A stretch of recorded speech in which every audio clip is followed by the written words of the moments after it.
Globe defenders often claim that since the moon appears right side up when viewed from the Northern Hemisphere, and upside down when viewed from the Southern Hemisphere, that this is proof positive of a spherical Earth.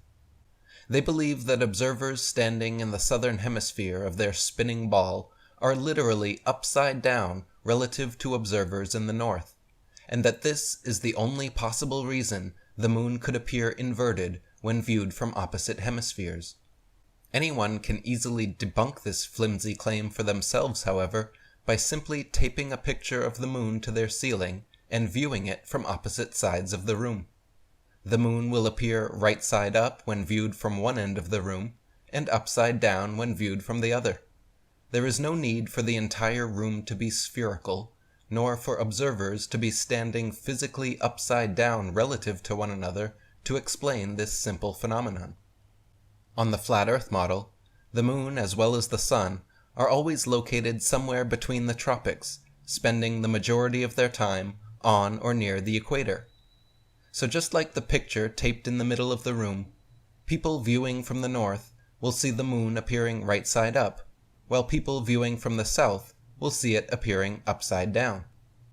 This phenomenon is therefore easily explainable regardless of whether the observers are assumed to be standing upside down on a ridiculous spinning ball or right side up on a logical level plane.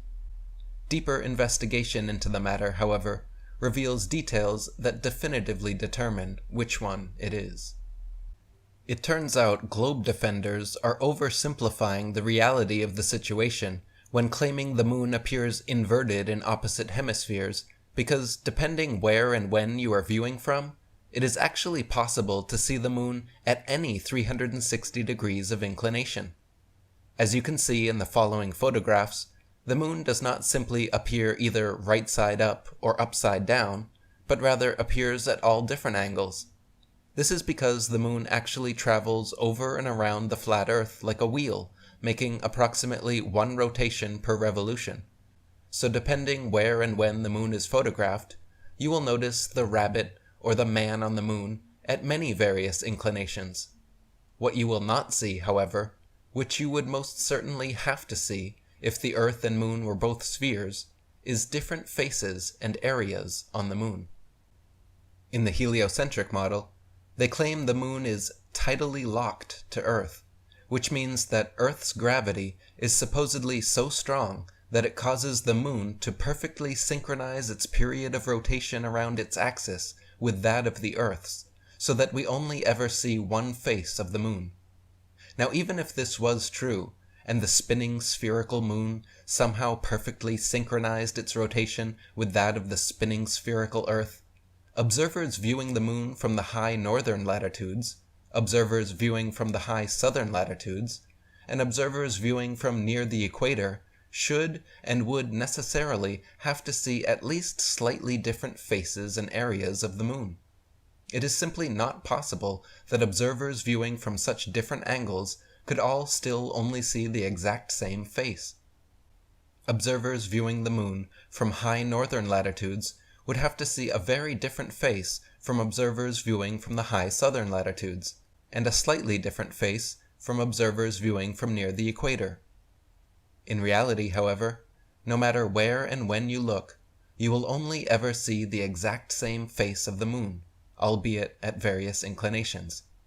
This is only possible because the moon is actually a rotating translucent luminous disk and not a spinning spherical terra firma. You can confirm for yourself that both the sun and moon are in fact disks and not spheres by photographing them at different times and placing them in a square grid. If the sun and moon were both actually spheres, no matter where and when they were photographed, they would have to present a perfect circle to the camera, because every face of a sphere necessarily appears circular. If instead the sun and moon are both disks, however, then they should only present a perfect circle when overhead, and the further they recede away from the observer, they should begin to appear slightly more oblong due to the decreased viewing angle.